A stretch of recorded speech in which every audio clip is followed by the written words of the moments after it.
okwogera ne Katonda buli ku makya y'ensula ennamu ekulukutira mu bulamu bwaffe ne tufuna amaanyi agatuyamba okuyita mu lunaku lwonna. Funa amaanyi nga tonnafuluma nnyumba yo. Bassebo ne bannyabo mbalamusizaako nnyo mwenna mu linnya lya Mukama waffe Yesu Kristo enkya eno ey'olwaleero. Twebaza Mukama atukuumye okuyita mu nnaku eziyise wiiki ewedde okututuusa ku lunaku luno olwa Sande nga tukyasomuka ogw'obulamu, ekitiibwa n'ettendo bibye. Ate era nga nnyongera obbakulisaayo mu miitingi yaffe ey'omwaka 2025 eri abagimaliriza bagiwunzise muli aba Kampala Buwanguzi n'abalala. Mukama bawe nnyo omukisa, mwebale nnyo, mwebale ddala okwenyigira mu mulimu gwa camp meeting. Buli alina kye yakoze mu buweereza bwonna, Mukama muwe omukisa. Era twongera okwebaza Mukama atufunire ebyokuyiga okuyita mu baweereza ab'enjawulo, ebyokuyiga ebiyita mu kasisimuka mu programu eno ensula ey'enkya ku programu ya 3 ABN TV lesson awamu n'ebyokuyiga ebirala. Mukama tumwebaza olw'abaweereza abeewaayo okukola omulimu ogwo ogw'okutuweerezanga obubaka okuyita mu lesson ezo n'obusisimuka. Era nyongera okubeebaza bassebo ne bannyabo abeekumidde ku mukutu ogwa 3 ABN TV. Mukola bulungi ate era mukola ky'amaanyi. Mukama bongera omukisa ate era bongera amaanyi bulijjo. Bassebo ne bannyabo, olunaku olw'olwaleero nga 7 September tugenda kuyiga ku mutwe ogugamba nti Amagedoni. Katwebaze. Kisaa kino okwagala ku birungi nnyo Mukama. Tukwebaza kubanga otuwadde omukisa ne kaakano okubeerawo nga tukyasomuka ogw'obulamu. Ekitiibwa n'ettendo by'Omukama. Nate nga tugenda okuyiga Mukama, omwoyo ow'amagezi Mukama katulungamye tubitegeere. Ate era Mukama ebyokuyiga ebirimu Mukama tubiyiga ate tubiteeke mu nkola.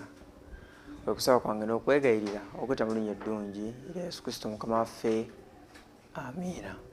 Omutwe gugamba nti Amagedoni. Olunyiriri olw'okujjukira luva mu kitabo kyakubikkulirwa essuula e16 olunyiriri olw'16 nga lugamba bwe luti: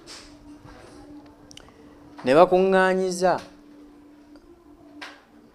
agambye nti ne gibakuŋŋaanyiza mu kifo ekyayitibwa mu Lwebbulaniya Kalumagedoni. Kanduddemu kubikkulirwa essuula 16 olunyiriri lwa 16. Agambye nti ne gibakuŋŋaanyiza mu kifo ekiyitibwa mu Lwebbulaniya Kalumagedoni. Omunnyonnyozi yawandiise bw'ati. Omunnyonnyozi yawandiise nti wadde nga waliwo ebibooziboozi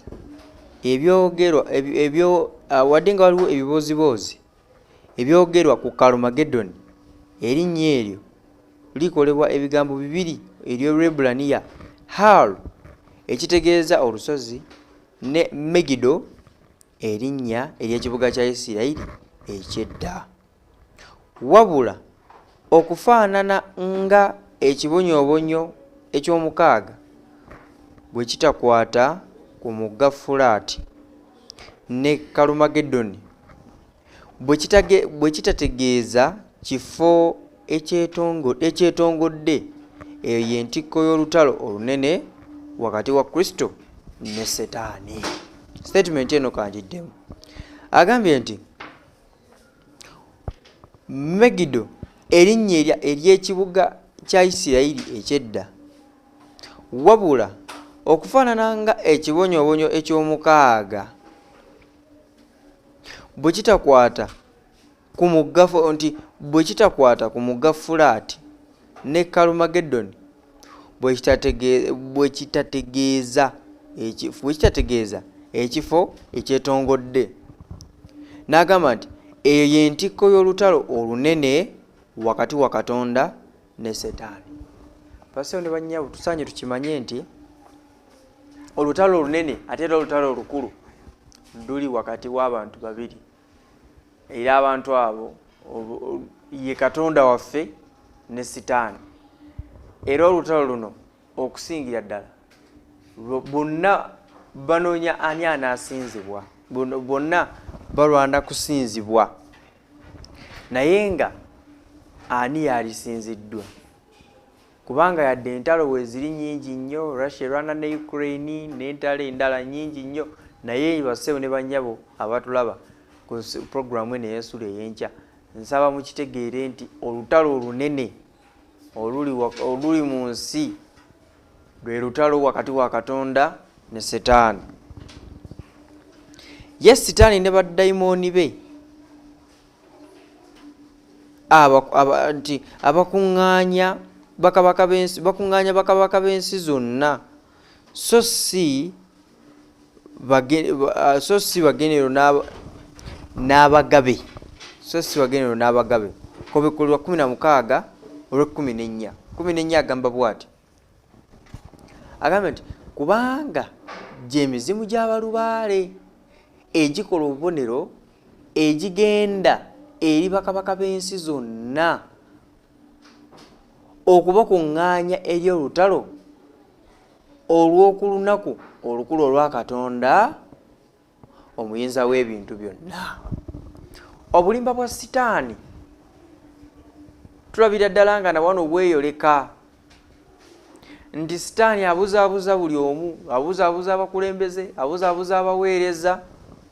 Ne wano tulaba mu 16 kubekkulirwa nti kubanga gy'emizimu egy'abalubaale egikola obubonero egigenda eri bakabaka b'ensi zonna okubakuŋŋaanya eri olutalo olw'oku lunaku olukulu olwa Katonda.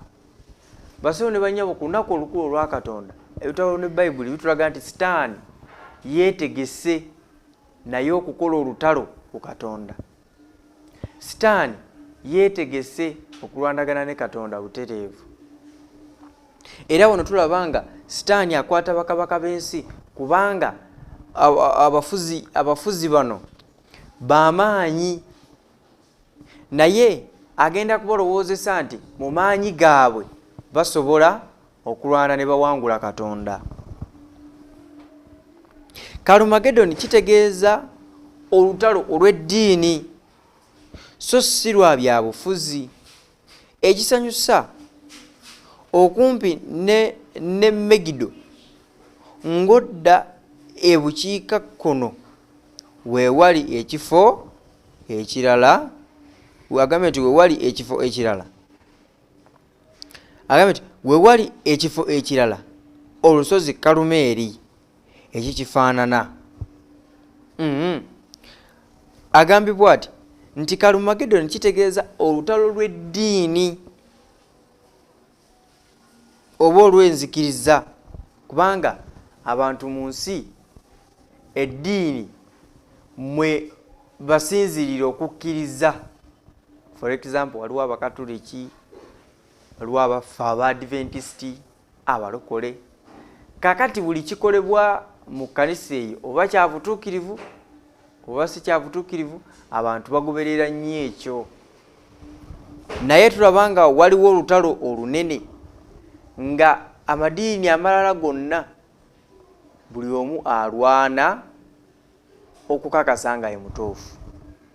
Basebo ne bannyabo, olwo olutalo lunene naye lutalo lwa kukkiriza, ani gw'onaaweereza? Gaba waliwo tulabye nti olutalo olukulu luli wakati w'abantu babiri, luli wakati wa Katonda ate awamu ne Sitaani. Lwe lutalo olunene ate olukulu.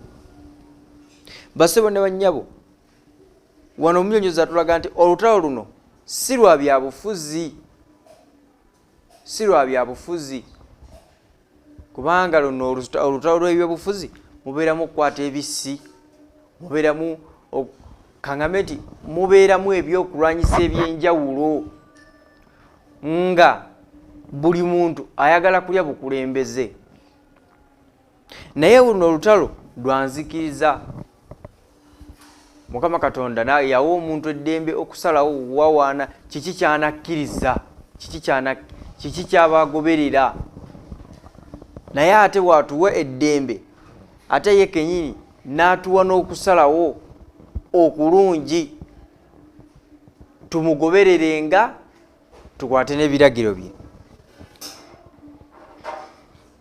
Agambye nti ku lusozi Kalumeeri Katonda we yayanukulira essaala ya Eriya nassa omuliro okuva mu ggulu nga bwe tusoma mu kitabo kya Bassekabaka ekisooka essula 18 olunyiriri olwa 20 paka ku lwa 40.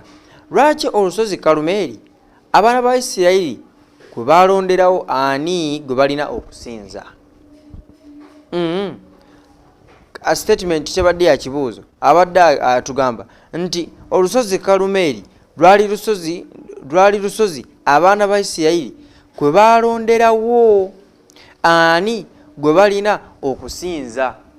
Naye bassebo ne bannyabo, tulaba wano nga amaanyi ga Katonda geeyolekerawo gatya nti bannabbi ab'obulimba aba Bayaali bakola buli kyetaagisa ne bazinira mu maaso g'ebyoto ne bayimba nnyo, naye omuliro ne gugaana okuva mu ggulu. Naye Eriya yakkakkana n'asaba Katonda, era Katonda n'amuwa omukisa, omuliro ne guva mu ggulu ne gwokya saddaaka eno eyali etwalibwa ku lusozi Kalumeeri. Era wano tulaba ng'alina okusinzibwa yali Katonda, era abaana ba Isirayiri ne basinzanga Katonda. Naye jjukira nti omuliro ogwava mu ggulu era ke kali akabonero bannabbi ab'obulimba ke bakoppa akabonero kokka aka Setaani Bayibuli keeyogerako ennyo. Mukubekulirwa 13:13 katusomewo. Kubekulirwa 13:13 agamba bw'ati, agambye nti neekola obubonero bunene era okussa omuliro okuva mu ggulu ku nsi mu maaso g'abantu. Bassebo ne bannyabo, olw'okuba nti ne Setaani ayagala okusinzibwa, olw'okuba nti ne Setaani ayagala okubeera ow'obuyinza era ow'amaanyi, olw'okuba nti Setaani naye buli kya Mukama akiteekako ekicupuli kye, bw'obanga weetegereza bulungi, kubanga naye yeefaananyiriza ddala nga malayika ow'omusana. Nga Katonda bwe yassa omuliro ku lusozi Kalumeeri, ne Setaani wano tulaba nga obubonero buno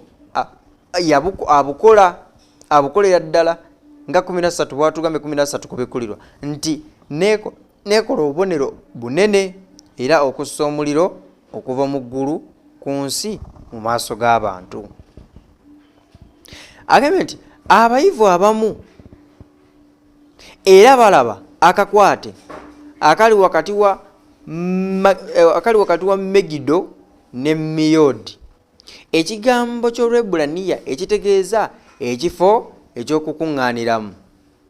Mowedi kikozesebwa lunye mu byawandiikibwa okutegeeza ekifo ekitukuvu abaana ba Isirayiri kye bakuŋŋaanirangamu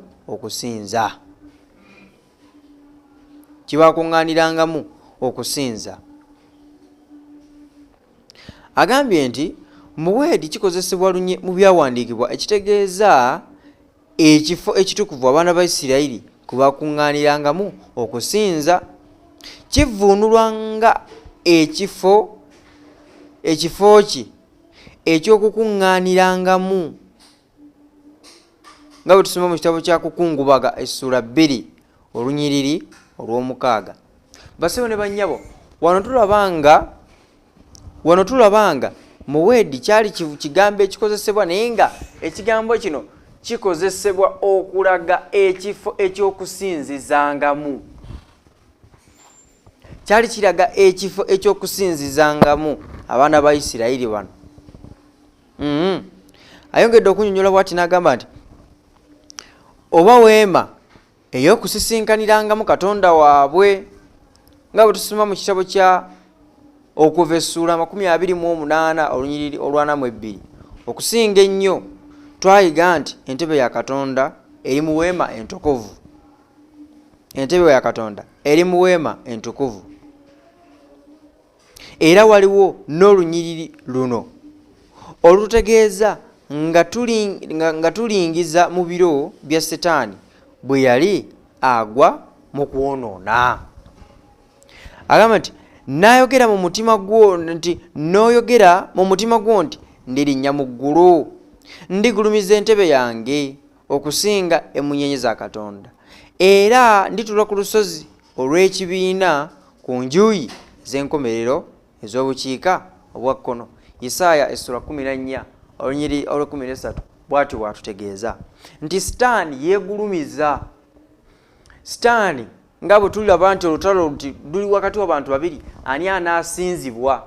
Nga bwe tulaba nga Setaani alwana okusinzibwa n'okweddiza abantu, ne Katonda alwana alokole omuntu okuva mu maanyi g'omubi Setaani.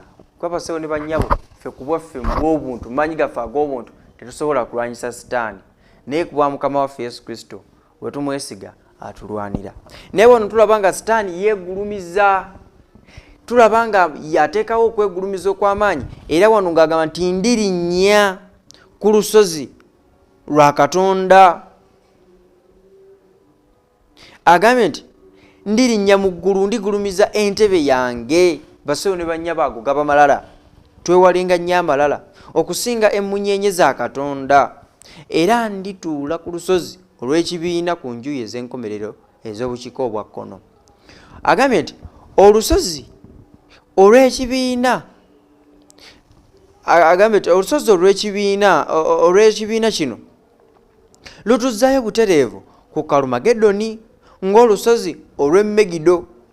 Ekigendererwa kya Setaani kwe kweteeka ku ntebe ya Katonda mu weema entukuvu okusobola okwegulumiza. Owulidde ekigambo ekyo nti Setaani ye ekigendererwa kye kyali kyakweteeka, ekigendererwa kye kwali kweteeka mu ntebe ya Katonda mu weema entukuvu.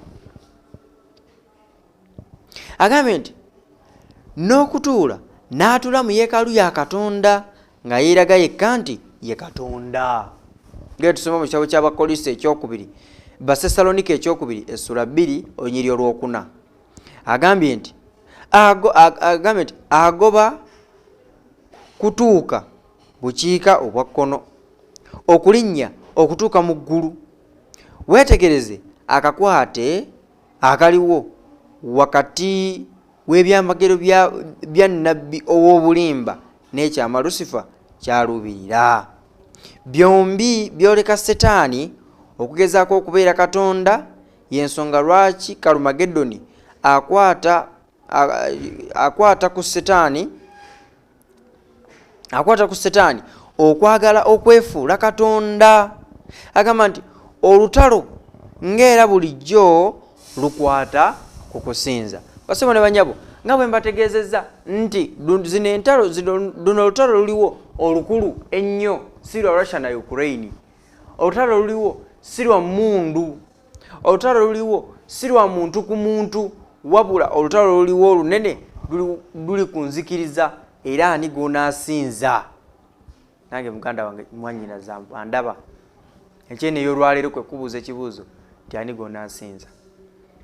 Naye nga mu kyo nze nja kukugabirawo amagezi agagamba nti Yoswa yalayira n'agamba nti kale muba munaaweereza bakatonda bammwe abo, nze n'ennyumba yange tunaaweerezanga Mukama. Basewo ne bannyabo, nja kukusaba naawe ebeera essaalayo ey'enkyo y'olwaleero, gwe n'ennyumba yo weerezanga Mukama. Setaani bingi byatuterawo, abantu twagala nnyo ebyamagero, twagala nnyo ebirungi, era kyova olaba tugenda eri baganda baffe abatunda Yesu azimbulukusiddwa ng'ateereddwamu ekizimbulukusa nti kkiriza Yesu ofune visa, kkiriza Yesu ofune ebirungi, kkiriza Yesu ofune ensimbi. Basewo ne bannyabo, oyo aba Yesu atundibwa ng'azimbulukusiddwa, kubanga ffe ebyobugagga ebyaffe si bya mu nsi muno. Kristo ebyobugagga byatutegekkedde by'ebyobugagga eby'omu bwengulaawo. By'ebyobugagga ky'ekyobugagga eky'obulamu obutaggwaawo, bwe bulamu obw'olubeerera, ate bwe bulamu obujjudde essanyu obutali mu maziga. Naye ebyensi Setaani byatuwa biggwaawo. Omulangiro w'emirembe, wadde nga Setaani ali kuŋŋaanya eggye lye lyonna okukulwanyisa nsaba nnywerere mu ggye lyo. Tugamba nti amiina. Basebo ne bannyabo, okwongera okuyiga tujja kwongera okuyiga mu kitabo ky'ebyomumirembe ekyokubiri essula eya 20 olunyiriri lwa 15 mpaka ku lwa 19, Yoweri essula 3 olunyiriri lwa 9 mpaka ku 14, Zekkaliya essula 12 olunyiriri olw'omunaana mpaka ku lwa 11.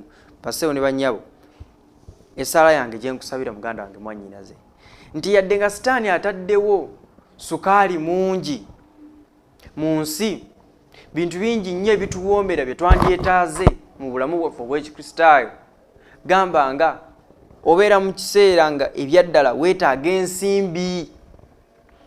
Naye basebo ne bannyabo, tubeere bakkiriza era bagumiikiriza nti Mukama Katonda waffe ajja tugabirira byonna, wabula tuleme kuva mu ggye lye, kubanga omuwandiisi atulaze nti Yesu Kristo ye mulangira ow'emirembe. Wadde nga Setaani ali kuŋŋaanya eggye lye lyonna okukulwanyisa nze naawe, Mukama atuyambe tunywere, omuyaga nga guzze, olutalo nga luzze nga lutulumbye, tusigale mu ggye lya Mukama Katonda waffe, kubanga ye talemererwa, kubanga ye tawangulwa, wabula ye yawangula. Basebo ne bannyabo, nja kubasaba olunaku olwaleero tukomaawo, naye nga ensonga enkulu gye tuyizeeko olwaleero nti tuyongere okubeera mu ggye lya Katonda yajja tulwanirira.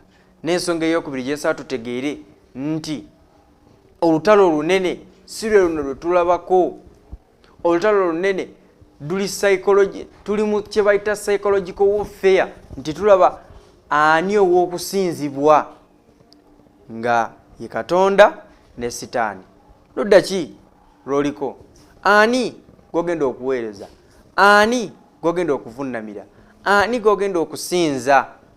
Ani gwogenda okuwa ekitiibwa? Nja kusaba tukome awo olunaku olwaleero. Mukama abampeera omukisa. Katwebaze.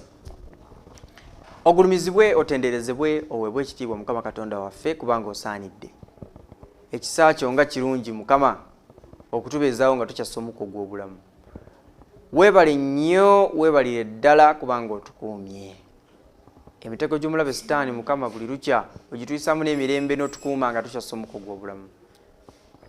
Nate kaakano Mukama nga tukitegedde, weebale tuyigiriza nti olutalo olukulu si lwe luno lwe tulabako, wabula olutalo olukulu luli wakati w'ani anaasinzibwa.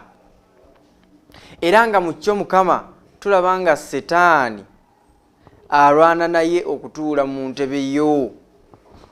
Naye Mukama nga bw'alwana, tukwebaza kubanga bulijjo ne bulijjo obeera muwanguzi. Ayi Mukama, tulwanire entalo zaffe ez'omubiri awamu n'ez'omwoyo. Ekisinga obukulu Mukama, tusangize obwakabaka bwo obw'omu ggulu, ayi Taata. Era tuyambe Mukama okuva n'olwaleero tukule mu by'omwoyo, tuleme kusikibwa by'amagero, tuleme kusikibwa Mukama byansi, wabula twagale nnyo obuweereza bwo awamu n'okubeera mu ggye eryo Mukama ery'obuwanguzi. Yongera okutukuuma baganda bange ne bannyinaze Mukama bagenda okufuluma okugenda okukola emirimu gyabwe. Mukama buli kye bakwatako kakiraba omukisa. Bawa omukisa mu mirimu gyabwe, bawa omukisa mu buli bye bakola. Kwe kusaba kwange n'okwegayirira okuyita mu linnya eddungi ery'omwana we Yesu Kristo Mukama waffe. Amiina. Mbagaliza ekisa kya Katonda n'emirembe gya Katonda gibeere nammwe. Musibe bulungi. Okwogera ne Katonda buli ku makya y'ensula ennamu ekulukutira mu bulamu bwaffe ne tufuna amaanyi agatuyamba okuyita mu lunaku lwonna. Funa amaanyi nga tonnafuluma nnyumba yo.